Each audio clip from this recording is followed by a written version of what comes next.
Frères et sœurs, il y a des vérités que peu osent dire à voix haute. Des vérités contées dans les grandes mosquées. Des vérités que certains chers, par crainte ou par stratégie, préfèrent envelopper de silence. Mais aujourd'hui, nous allons briser ce silence, car Jérusalem saigne, et le Mahdi s'avance. Dans cette vidéo, nous allons révéler ce que beaucoup d'érudits gardent pour eux, le lien explosif entre l'imam al-Mahdi et la libération d'Al-Quds. Oubliez les discours tièdes, oubliez la prudence diplomatique. Ici, vous entendrez ce que vous ne trouverez dans aucun prêche officiel. Abonnez-vous dès maintenant à notre chaîne La Foi Islamique, activez la cloche pour ne rien manquer, car les secrets de la fin des temps ne s'adressent pas aux âmes endormies, mais à ceux qui sont prêts à ouvrir les yeux. Bismillah ar-Rahman ar-Raham. Ô Allah, Seigneur des cieux et de la terre, éclaire nos cœurs par ta lumière, purifie nos intentions et accorde-nous la compréhension des signes de la fin des temps. Amin. Partie 1. Jérusalem dans les prophéties, le centre du combat final. Il y a des lieux sur terre qui dépassent les cartes, les géographies et les conflits. Des lieux dont la valeur ne se mesure pas en hectares, mais en siècles de sang, de foi, de miracles et de trahison. Jérusalem, Al-Quds et de cela. Une ville aussi petite que le cœur humain, mais qui contient en elle les secrets de la fin des temps. Quand on évoque Jérusalem, l'histoire prend un souffle particulier. Les anges l'ont entourée, les prophètes y ont prié. Et le prophète Muhammad, dans les récits authentiques, nous a laissé des paroles brûlantes. Jérusalem sera au centre de l'affrontement ultime entre le bien et le mal. Il n'a pas dit « peut-être », il a dit « elle sera ». Et aujourd'hui encore, tous les regards convergent vers elle. Les Juifs l'attendent comme le trône de leur roi. Les chrétiens la voient comme la scène du retour glorieux du Messie. Et les musulmans, eux, savent que quelque part entre les pierres anciennes et les larmes modernes, le Mahdi marchera. Ce n'est pas un fantasme, ce n'est pas une légende. C'est une certitude nourrie par des siècles de transmission. Mais alors, pourquoi ce silence? Pourquoi ce mutisme dans les mosquées? Pourquoi tant de voix érudites, pourtant capables de décortiquer 1000 fiqh compliqués, deviennent soudain muettes quand il s'agit d'Al-Quds et du Mahdi? La réponse fait mal, mais elle est simple. Dire la vérité dérange.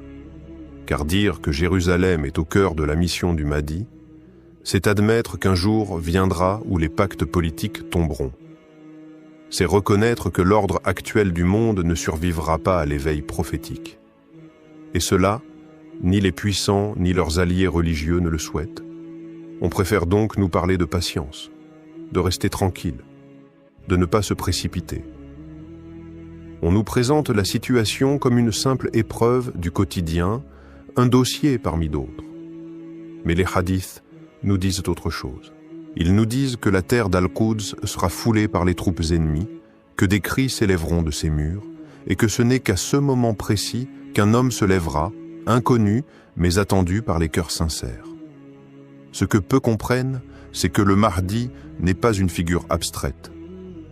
Il est une réponse, une conséquence.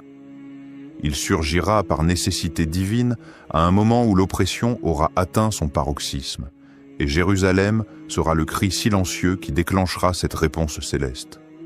Al-Quds, dans l'ombre de ses minarets, attend. Elle souffre, mais elle sait. Elle sait que son sort est lié à celui du Mahdi. Et tant qu'il ne s'est pas levé, elle restera prise dans les chaînes, regardant vers le ciel, une promesse que beaucoup ont oubliée. Mais ne vous y trompez pas, tout est en place.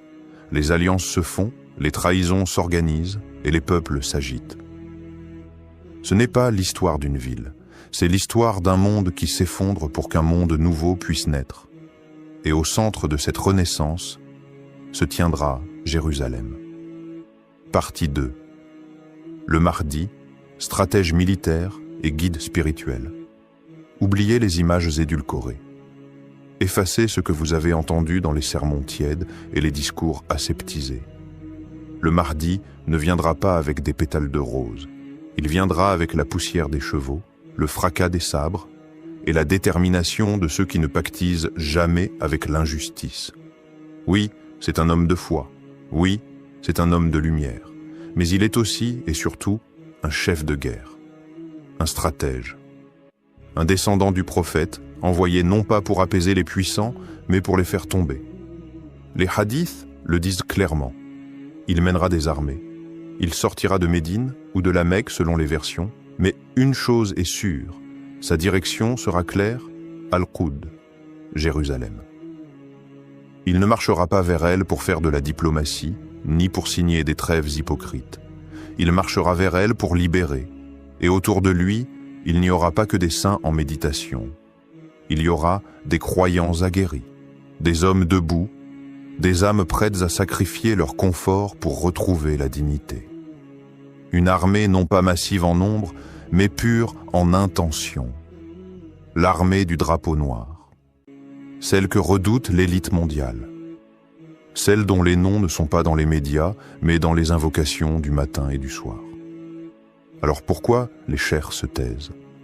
Pourquoi nous vantons un Mahdi spirituel et silencieux, alors que les textes eux-mêmes évoquent ses conquêtes, ses campagnes, ses alliances de guerre et ses ennemis? Pourquoi gomme-t-on son épée? Parce qu'un Mahdi qui prie est inoffensif, mais un Mahdi qui agit, qui renverse les trônes et détruit les idoles modernes, lui, il fait peur. Il dérange surtout ceux qui ont troqué la vérité contre les faveurs du pouvoir, ceux qui se disent savants mais mangent à la table des oppresseurs. Ceux-là ne veulent pas d'un Mahdi combattant. Ils veulent un Mahdi muet, un Mahdi théorique, un Mahdi qu'on peut encadrer dans les livres et ignorer dans la rue. Mais ce ne sera pas le cas. Le vrai Mahdi ne demandera pas l'autorisation. Il ne fera pas campagne pour être accepté.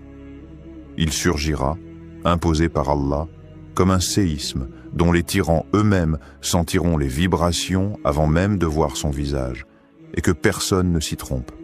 La spiritualité du Mahdi n'est pas passive. Elle est incandescente. Elle est ce feu intérieur qui pousse à l'action, ce lien avec le divin qui rend l'âme inébranlable. Le Mahdi priera la nuit et combattra le jour. Il guidera dans les massajides et sur les champs de bataille. Son combat ne sera pas celui d'un homme. Ce sera celui d'une Ummah entière, réveillée, unie, lavée de sa peur et nourrie de certitude. Et quand il marchera vers Al-Quds, ce ne sera pas seul. Ce sera avec nous, si nous sommes prêts. Si nous avons cessé d'attendre qu'on nous dise quoi faire. Si nous avons compris que la libération ne viendra pas des conférences, mais des cœurs éveillés. Partie 3. Les signes ignorés. Pourquoi la libération approche? Tout est là, devant nos yeux, mais peu regardent vraiment. Les signes sont clairs pour ceux qui savent là, qui lire entre les lignes du destin. Ils ne tombent pas du ciel sans avertissement. Ils s'enchaînent, ils se répondent, ils dessinent, jour après jour, le chemin vers la confrontation finale. Mais voilà, l'ignorance a enveloppé les cœurs et le silence a couvert les minbars. Les textes prophétiques n'ont jamais été aussi vivants. Regardez le monde. Les conflits au Levant, la normalisation avec les ennemis d'Allah, la division des Arabes, l'effondrement moral, les séismes de l'âme et de la terre. Est-ce un hasard si le chaos ronge Al-Quds, pendant qu'une partie de la Oumma fait la sourde oreille?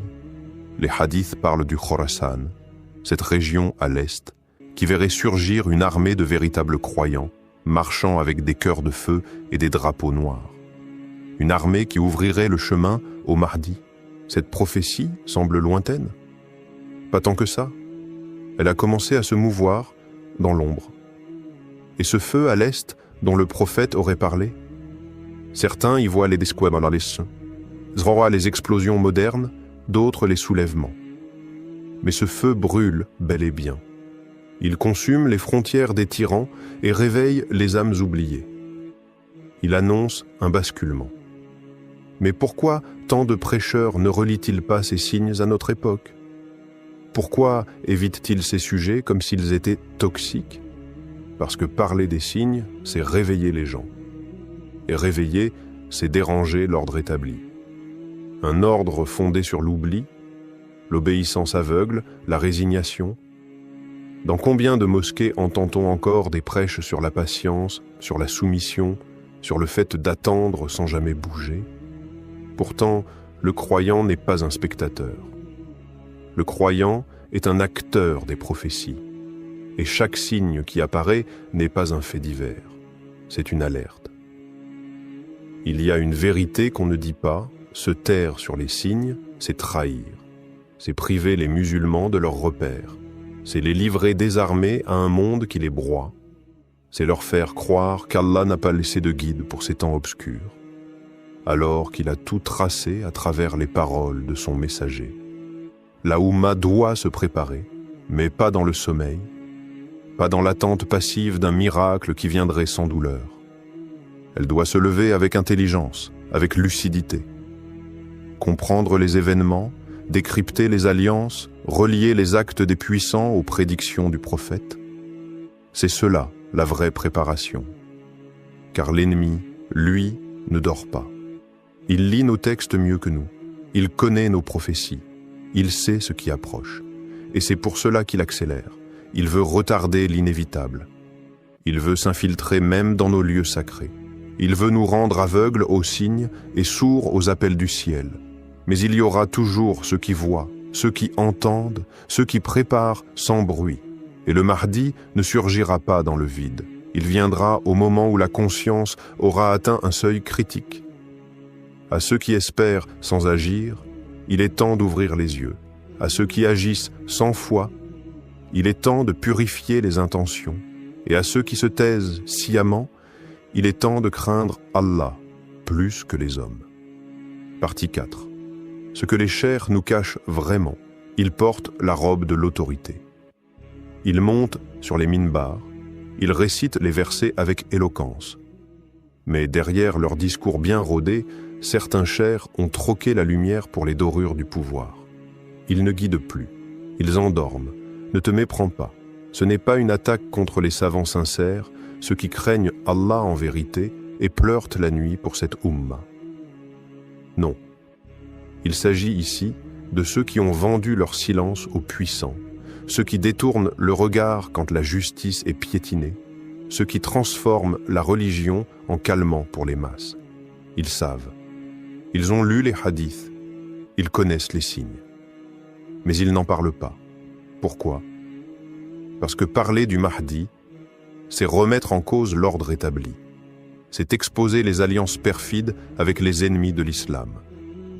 C'est rappeler que la mission du Mahdi n'est pas de négocier avec les oppresseurs, mais de les renverser. C'est dire haut et fort que le Mahdi ne fléchira pas devant les rois, ni devant les intérêts géopolitiques, ni devant les traités vendus au diable.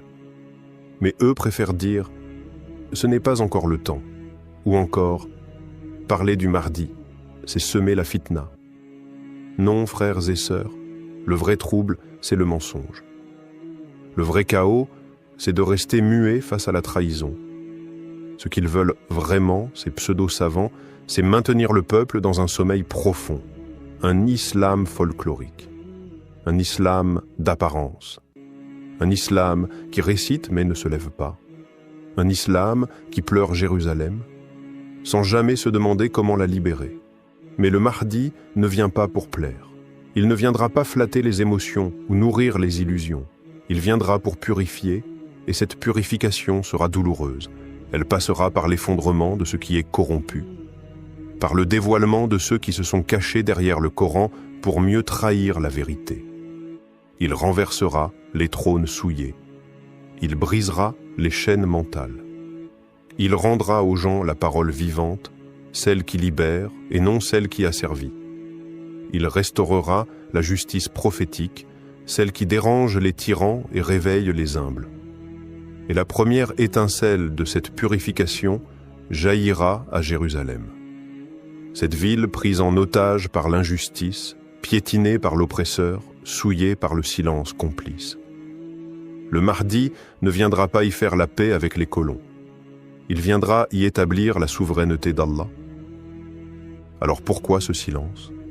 Parce qu'un Mahdi actif, un Mahdi qui libère, c'est un Mahdi dangereux pour ceux qui ont pactisé avec le système.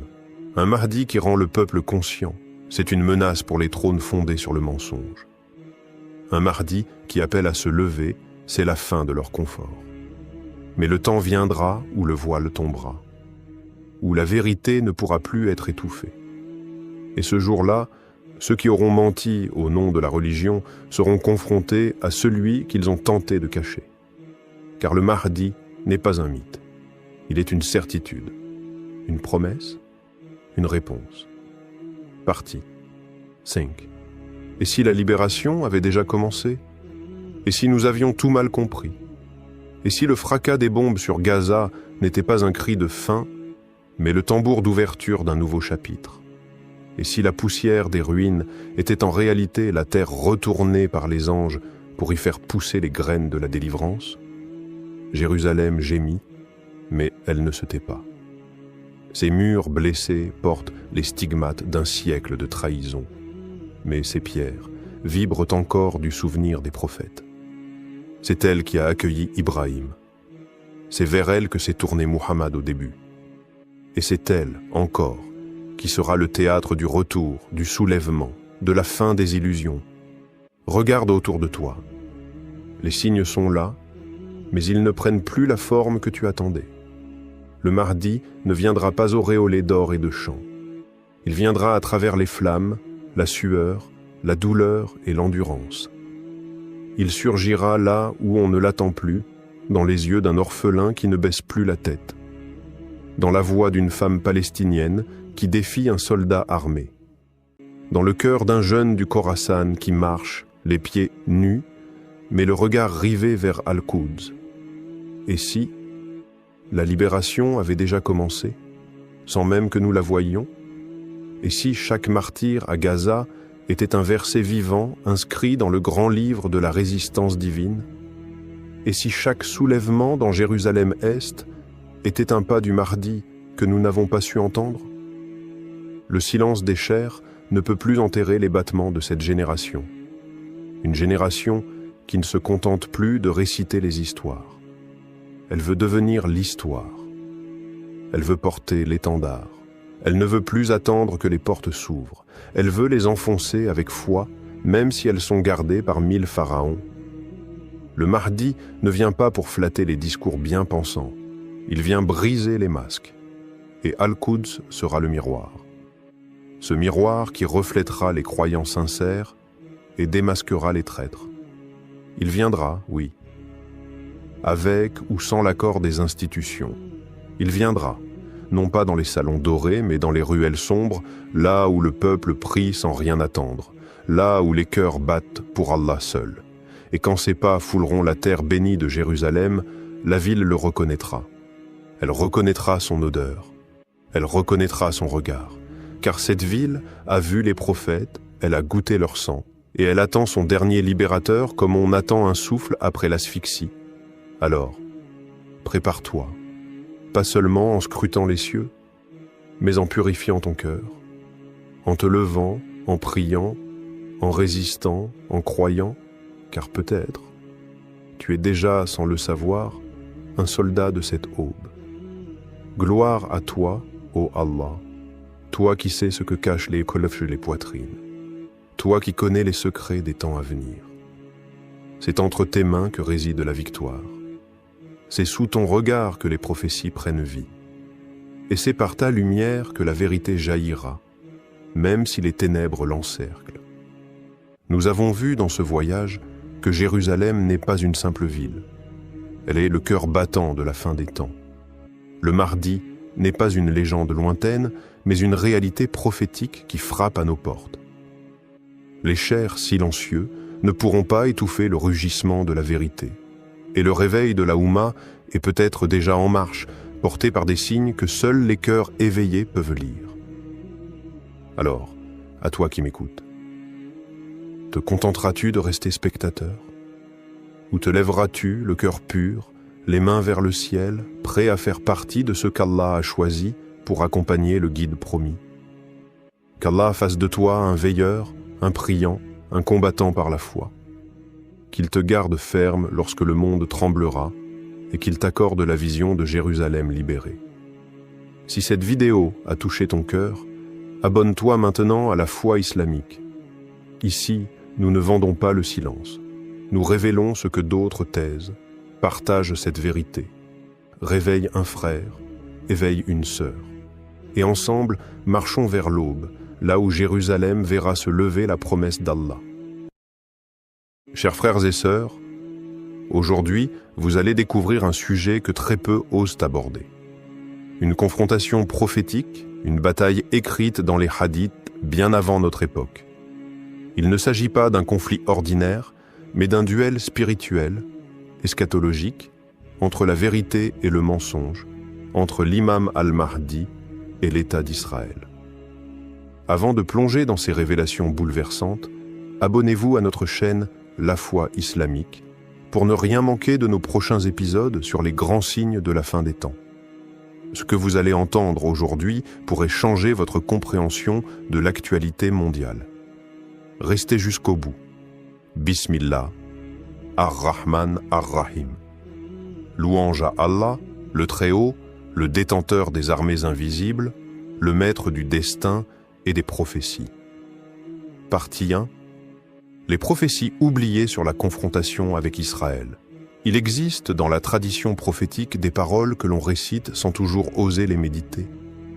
Des paroles qui traversent les siècles comme un écho venant de l'avenir, chargé de signes, de vérités dérangeantes et de réalités que beaucoup préféreraient s'enfouir sous le silence.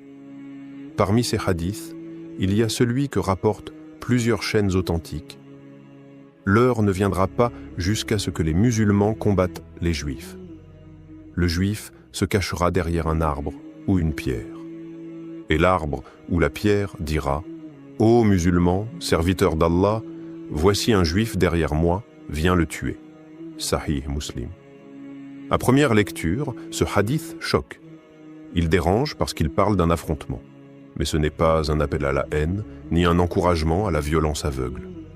C'est une prophétie, un moment d'histoire future, annoncé par le messager, dans un contexte spirituel, cosmique, où les camps ne sont pas définis par l'origine ethnique, mais par la posture face à la vérité. L'ennemi mentionné ici n'est pas simplement le juif en tant qu'individu. Il s'agit d'un symbole d'un camp, d'un pouvoir, d'une idéologie collective qui s'opposera farouchement à la mission du Mahdi et à la justice divine.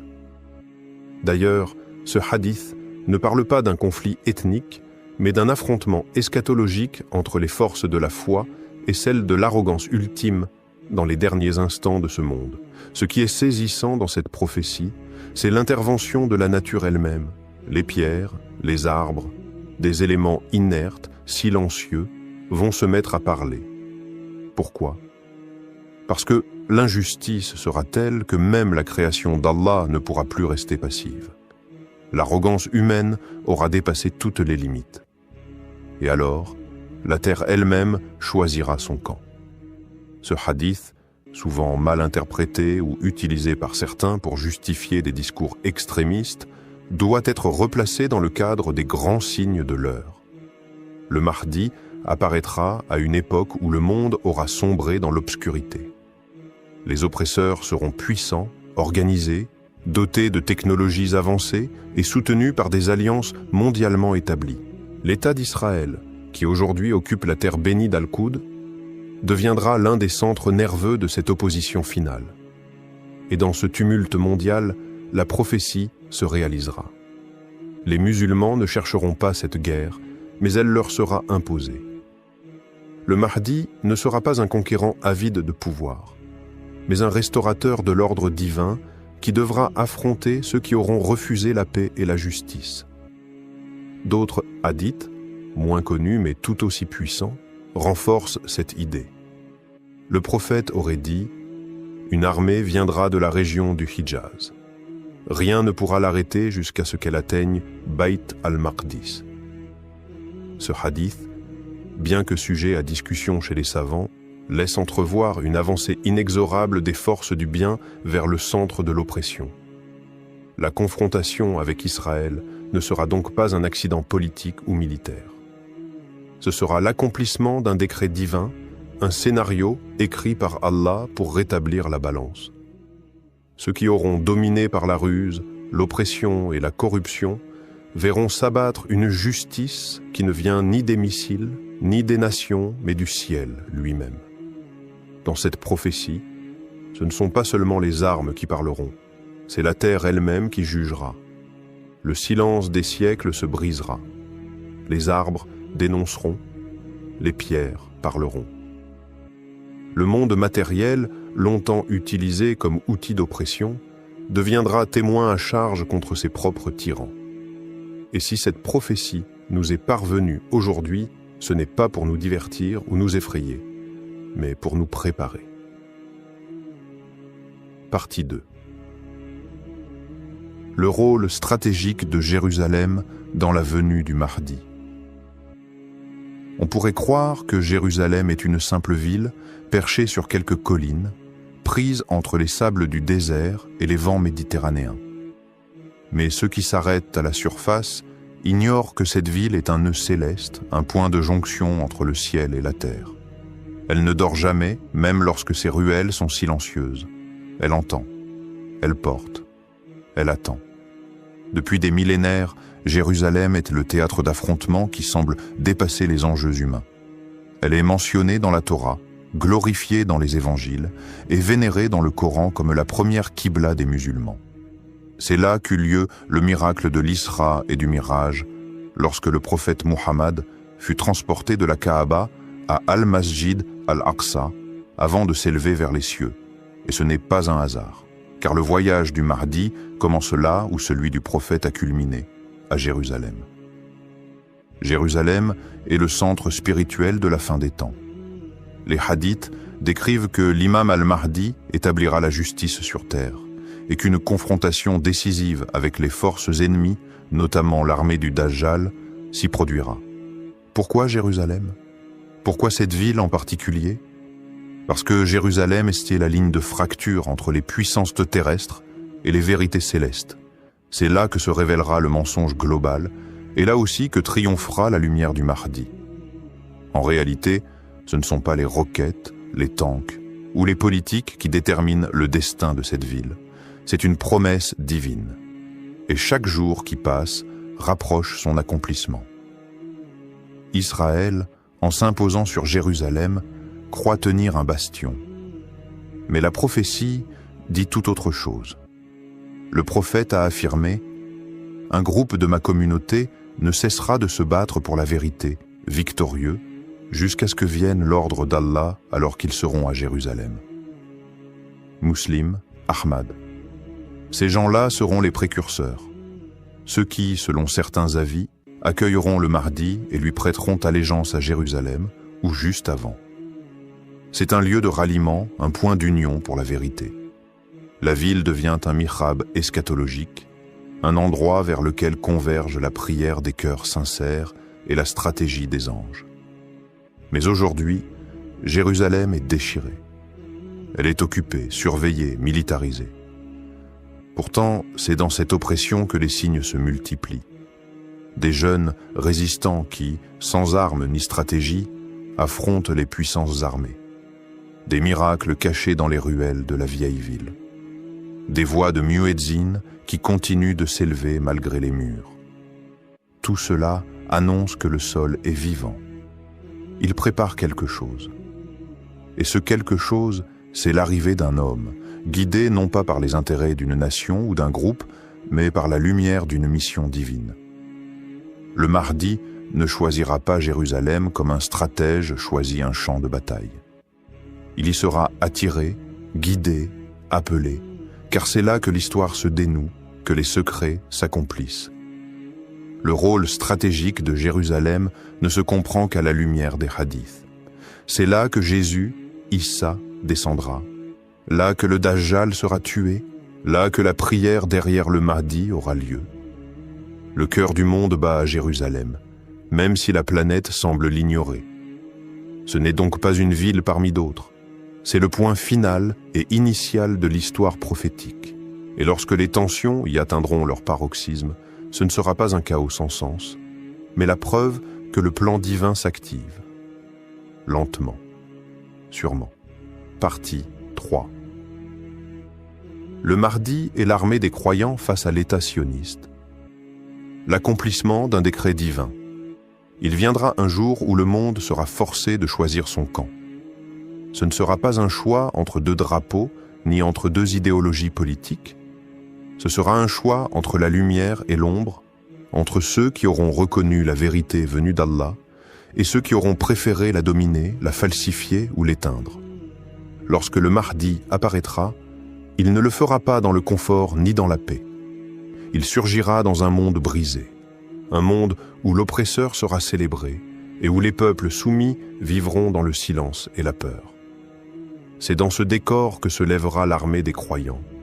Une armée qui n'aura ni la technologie des superpuissances, ni les milliards des multinationales, mais qui sera portée par la foi, l'amour d'Allah et la certitude des promesses prophétiques. Face à eux se tiendra l'État sioniste, fort de ses alliances, de ses arsenaux, de son influence sur les puissances mondiales. Mais dans la balance divine, la force ne se mesure pas à la quantité des missiles ni au nombre de satellites. Elle se mesure à l'intention, à la vérité défendue et au décret d'Allah. Car ce combat ne sera pas une initiative humaine. Il ne sera pas motivé par la haine ni par la revanche. Il sera le prolongement d'un décret divin. Un décret annoncé depuis des siècles dans les récits prophétiques et que nul ne pourra retarder ni empêcher. Le Mahdi ne mènera pas une guerre de conquête, mais une guerre de purification. Il viendra libérer ce que les puissants ont voulu souiller, restaurer ce que les arrogants ont détruit, la justice. Et cette armée qui le suivra, ce ne sera pas une armée de fanatiques ni de soldats ordinaires. Ce seront des croyants endurcis par les épreuves, des hommes et des femmes dont les cœurs vibreront au rythme du rappel d'Allah. Certains viendront de l'Est, d'autres de l'Ouest, et parmi eux se trouveront d'anciens ennemis devenus alliés par la lumière de la foi. Le Mahdi n'appartiendra pas à une ethnie, ni à une nation. Il sera l'imam de l'universalité. Les hadiths évoquent que l'armée du Mahdi avancera avec une telle rapidité, une telle détermination, que rien ne pourra lui résister. On raconte qu'une armée se formera dans la région du Khorasan, actuellement l'Iran, l'Afghanistan et ses alentours, et que ces soldats porteront des turbans noirs et brandiront des bannières qui feront trembler les tyrans. Leur regard ne sera pas celui de la haine, mais celui d'une certitude brûlante. Et lorsqu'ils atteindront Al-Quds, le cœur du pouvoir sioniste, ce ne sera pas une bataille comme les autres. Ce sera l'ultime confrontation entre l'arrogance humaine et la volonté divine. L'armée du Mahdi n'agira pas pour elle-même. Elle sera l'instrument d'Allah comme l'étaient les armées des prophètes. Chaque mouvement, chaque victoire, chaque martyr ne sera que l'accomplissement d'une page déjà écrite dans le livre. Le prophète a dit « Un groupe de ma communauté continuera à combattre pour la vérité, triomphant jusqu'au jour du jugement. Jésus, fils de Marie, descendra et leur chef dira « Viens diriger la prière ». Jésus répondra « Non, certains parmi vous sont des dirigeants choisis par Allah pour cette communauté. » Sahih, Muslim. Ce hadith n'est pas une simple prédiction. Il est la preuve que le combat du Mahdi culminera avec l'arrivée de Jésus, Issa, et que ce dernier reconnaîtra l'imam comme guide terrestre, alors que lui incarne le Messie céleste. Deux figures unies, deux missions qui convergent vers une seule victoire, l'effondrement de l'ordre injuste et la naissance d'un monde réconcilié avec son Créateur. Et lorsque l'armée du Mahdi affrontera les forces sionistes, ce ne sera pas seulement une guerre militaire.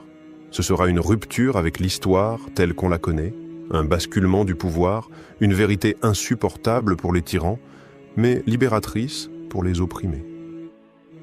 Partie 4. Le Dajjal, les sionistes et la grande illusion. Qui tire vraiment les ficelles? Et si ce que vous voyez n'était qu'un mirage? Et si le monde tel qu'on vous l'a présenté depuis l'enfance, les puissances, les alliances, les conflits, n'était qu'un rideau de fumée? Derrière ce rideau, il y a un nom que même les enfants apprennent à craindre, le Dajjal. Mais ce que beaucoup ignorent, c'est que le Dajjal ne surgira pas de manière soudaine.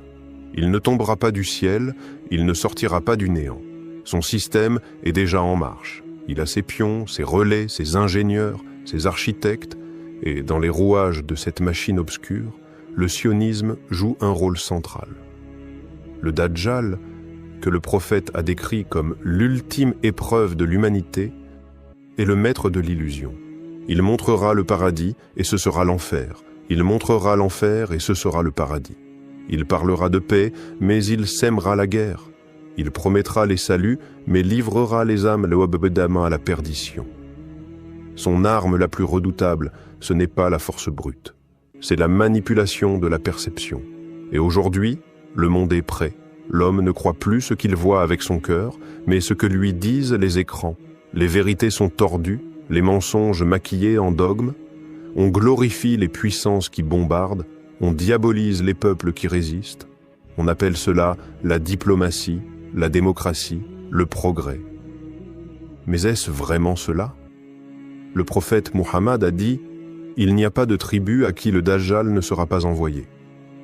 Et dans une autre version, il viendra avec une illusion si puissante qu'elle séduira même les cœurs fermes, à moins que la miséricorde d'Allah ne les protège. Or, si l'on observe le monde avec un regard lucide, on comprend que le système du Dajjal est déjà actif. Ce système a une capitale, une idéologie, des symboles. Et parmi ses piliers visibles, le sionisme mondial. Attention, il ne s'agit pas ici de parler des Juifs en tant que peuple, car l'islam respecte les gens du livre, mais de cette entité politique et messianique qui prétend préparer la venue de leur Messie, mais en vérité prépare l'arrivée du Dajjal.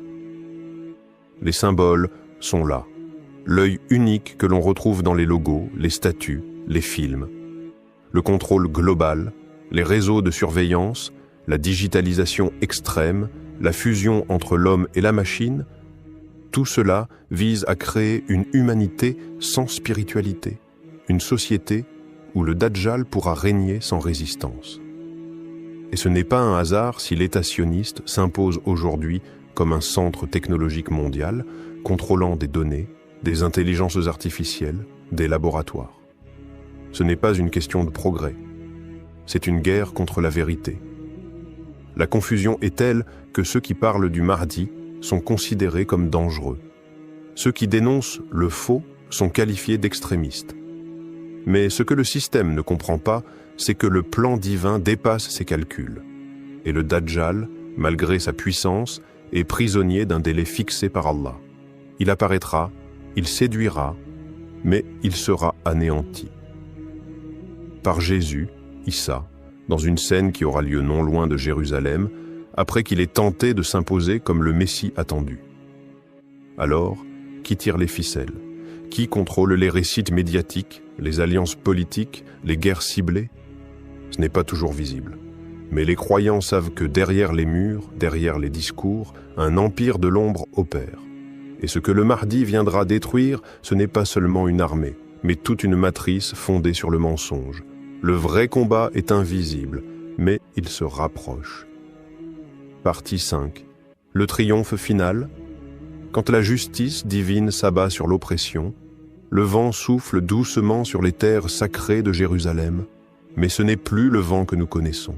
C'est le souffle de la vérité, celui qui précède la pluie bienfaisante de la justice divine. Car bientôt, les ténèbres de ce monde se dissiperont. La fin de la domination des oppresseurs ne sera pas une simple révolte humaine. Ce sera la clarté du ciel sur la terre, l'instant où le Tout-Puissant mettra fin à la tyrannie de l'arrogance. Le Mahdi est arrivé. Non pas comme un homme seul, mais comme l'incarnation de l'espoir d'un monde meilleur, un monde réconcilié avec son Créateur. Sa lumière, éclatante et incontestable, éblouira ceux qui l'avaient ignoré. Car dans l'instant où il se dressera, Les armes des oppresseurs deviendront des fardeaux inutiles, et la terre tremblera sous le poids de la justice qui s'annonce. Ce jour-là, les cieux se feront écho des anciennes promesses d'Allah. Le Dajjal, dans sa fausse gloire, vacillera et tombera. Tout ce qu'il a construit avec des illusions se transformera en poussière. Ses mirages s'évaporeront comme un rêve dissipé au matin. Ce ne sera pas seulement la défaite de son armée, mais celle de son système. Un système qui a traversé les âges, basé sur le mensonge, la division et l'obscurité. La terre, qui a tremblé sous le poids des oppressions, se réjouira à l'aube de la vérité. Car lorsque la justice d'Allah s'abat sur l'injustice humaine, c'est toute la création qui exulte. Les oiseaux chanteront, les rivières danseront, et le vent portera l'odeur de la liberté retrouvée. Il est dit dans les hadiths que le Mahdi n'arrivera pas seul. Il sera accompagné par Issa, Jésus, le messager de la paix, descendant du ciel pour achever ce qui avait été commencé. Le Messie, porteur de la lumière de la vérité, rétablira la balance entre les peuples. Les injustices accumulées pendant des siècles seront effacées d'un seul geste de sa main. Ce n'est pas une guerre de conquête, c'est une guerre de rédemption. Une rédemption qui ne concerne pas uniquement les musulmans, mais toute l'humanité. Le Mahdi, par sa sagesse et sa foi, rétablira le droit et la justice pour que chaque être humain, qu'il soit croyant ou non, puisse goûter à la paix véritable. Le prophète a dit « Quand le Mahdi viendra, il régnera sur la terre avec justice. Il remplira la terre de justice et d'équité, comme elle a été remplie d'injustice et de tyrannie. » Sahih Muslim. Imaginez un monde où la peur ne gouverne plus, où les chaînes des opprimés sont brisées, où chaque individu, quel que soit son passé, peut se tenir droit sous le ciel d'une justice retrouvée. Ce monde est le fruit d'un effort collectif, porté par ceux qui ont cru dans la promesse d'Allah et qui ont travaillé sans relâche pour voir ce jour arriver. Le Mahdi est l'incarnation de cette promesse. Le chemin du Mahdi est celui de la réconciliation, mais aussi de l'apurement spirituel. Chaque instant de son règne marquera l'élévation de l'âme humaine, de la communauté musulmane, mais aussi de l'humanité entière. Ce n'est pas la vengeance d'un peuple qui réclame sa dignité, mais l'équité d'un créateur qui rétablit l'harmonie perdue. Quand la justice divine s'abattra sur l'oppression, il ne restera que la vérité, pure et éclatante. Ceux qui ont vu la lumière seront sauvés, et ceux qui ont persisté dans les ténèbres seront écartés. C'est alors qu'Allah, dans sa miséricorde infinie, offrira à chaque âme la paix qu'elle a toujours cherchée, mais qu'elle n'avait jamais trouvée. Ce sera le jour de l'accomplissement ultime, lorsque tout ce que nous avons connu jusqu'à ce jour deviendra une légende, un conte raconté sous l'ombre du trône d'Allah. Frères et sœurs, ce n'est pas simplement une guerre de territoire. C'est une guerre entre le faux et le vrai, entre l'obscurité de l'arrogance et la lumière de la foi. Le Mahdi ne viendra pas pour conquérir, mais pour rétablir la justice d'Allah sur une terre défigurée par l'injustice. Sommes-nous prêts à faire partie de ses compagnons? Sommes-nous prêts à tenir bon, même seuls quand les autres fuiront? Car le jour où le Mahdi apparaîtra, les masques tomberont, les alliances se briseront et seule la sincérité restera debout. Abonnez-vous maintenant à la foi islamique et préparez-vous à découvrir dans nos prochaines vidéos ce que les savants, les puissants et les ennemis de la vérité ne veulent pas que vous sachiez. Qu'Allah nous guide, nous protège et fasse de nous les soldats de la vérité.